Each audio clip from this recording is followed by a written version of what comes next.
دي تورتاية عيد ميلاد بنتي حنين، كل سنة وهي طيبة عقبال مليون سنة.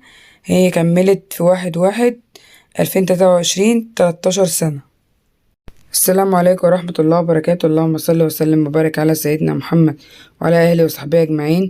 النهاردة أعمل معاكم تورتة عيد ميلاد بنتي. أنا كنت منزلة المشتريات بتاعتها على القناة، تلاقوا الفيديو اللي قبل ده على طول وهسيبهولكوا في صندوق الوصف. الصينية ديت والورق الزبدة والسبونج كل حاجة جايباها منهم من محل الحلواني اللي هو البازا فندي في قبل فتح الله في المنصورة. زي ما انتوا شايفين كده السبونج طلع معاكي جميل اهو، طلع معايا جميل ومنفوخ، والكيك بتاعهم حلو، الدقيق بتاعهم اللي بتاعي السبونج جميل. هنا كده انا كنت بوريكم ان انا بشيل السبونج بعد ما طلع من الفرن، بشيل الورق منه وهو لسه سخن. هنا كده نسمي الله، بسم الله الرحمن الرحيم. هنا الصينية جبتها وجبت ورق الزبدة وقست المقاس بتاع القاعدة من الجنب من العرض، وقصيتها بالمقص وحطيت القاعدة فيها وقصيت الجوانب زي ما انتوا شايفين. هنا كده انا قصيت القاعدة ووريتها لكم ان هي مظبوطة اهيت، وبعد كده هقص الجوانب بتاعتها. هنا انا كنت جايبة كيلو ونص سبونج، كنت اساس ان انا اعملهم كلهم، فما ضربت السبونج لقيته عالي، فانا ما عملتش الا نص بس، نص شوكولاته ونص كاكاو.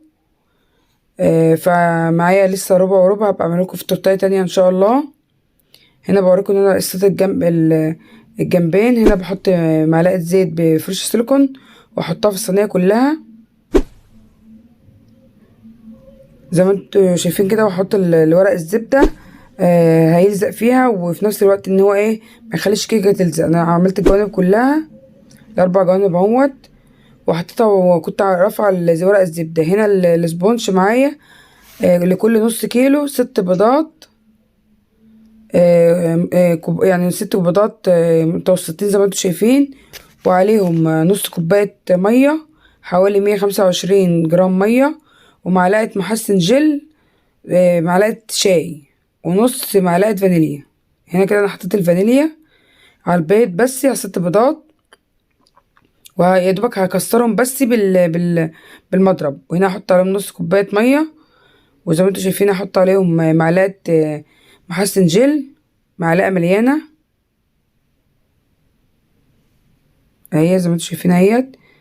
هنا كده انا هحط عليهم كله على بعضه، واحط عليهم النص كيلو نص كيلو سبونج فانيليا اللي هو السبونج الجاهز. انا بس بقلبه بالمضرب كده عشان بس الدقيق ما يطرش يبوظ الدنيا على الرخامه. فضربته بعد كده على السرعه اقل درجه، وبعد كده زي ما انتوا شايفين انا ضربته على سرعه عاليه لمده 10 دقايق، لحد ما بقى القوام ده من اللون اللي هو الاصفر اللي قدامكم لحد بقى لونه ابيض.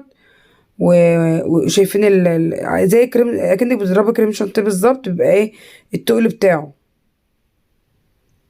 ما يبقاش خفيف. يتضرب لمدة 10 دقايق او ربع ساعة حسب سرعة المضرب عندك.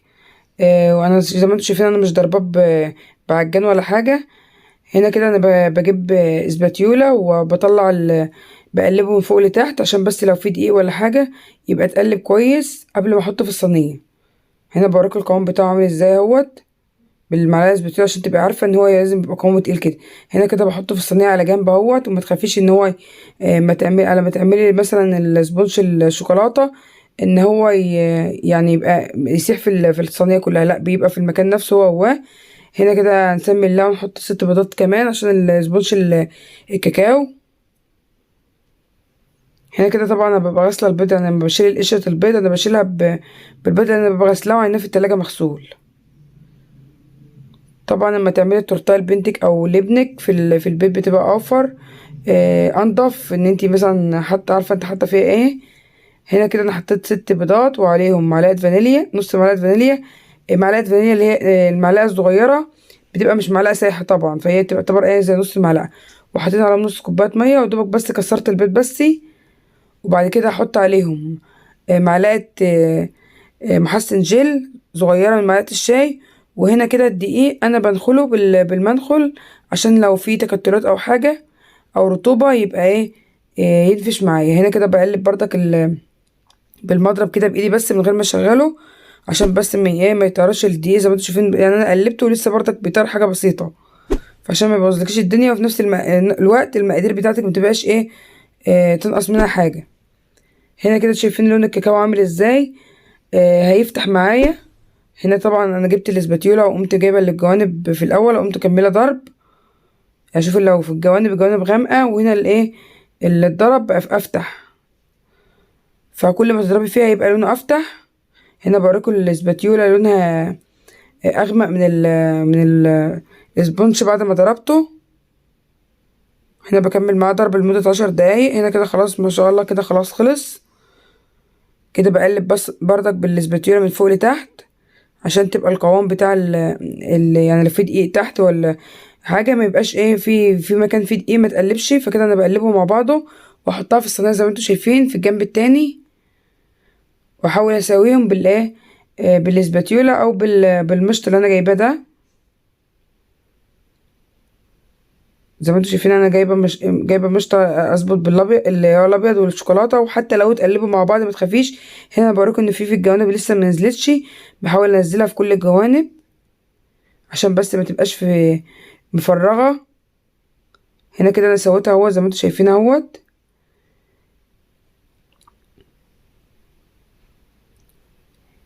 لو لسه معايا لحد دلوقتي ما تنسيش بلايك واشتراك وتفعيل الجرس.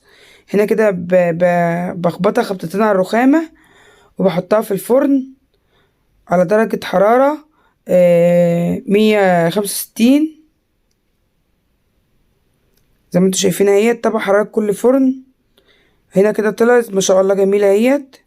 ولازم اول ما تطلع تطلعي منها تشيلي منها الورق الزبدة.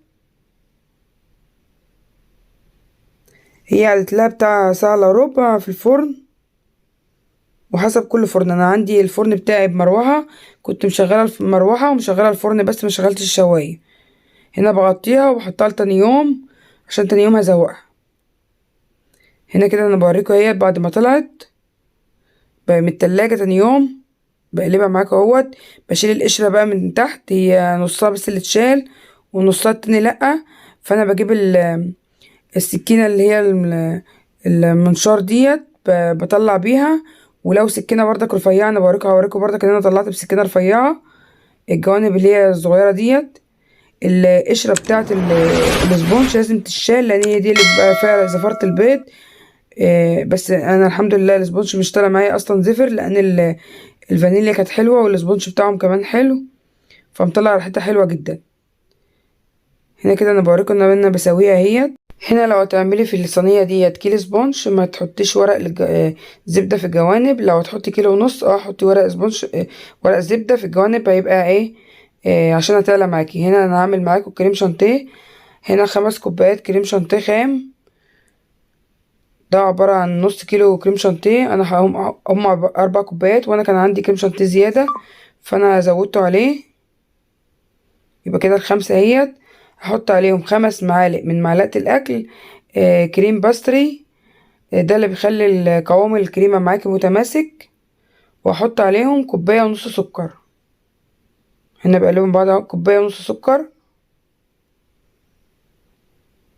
كوباية سكر مش مليانين. هحط عليهم بقى ميه مثلجه زي ما انتم شايفين. انا براكم الميه بتلج اهيت، يعني ده تلج بميه حطيته يسيح شويه مع بعضه. وهنا بعاير عليهم كوبايات 5 كوبايات ميه. هنا كده انا نقلت الكريم شانتيه في بوله تانية استانلس عندي، لان العجان مخدش الكريم شانتيه 5 كوبايات. هنا كريم شانتيه تاني هقول لكم كام كوبايه. 5 كوبايات كريم شانتيه عليهم 5 معالق كريم باستري عليهم 5 كوبايات ماء مثلج. هنا بضرب القوام زي ما انتم شايفين اهوت. انا ضربته طبعا حوالي ربع ساعه. بعد ما بضربه بقسمه نصين واحط عليهم نص كاكاو ونص شوكولاته.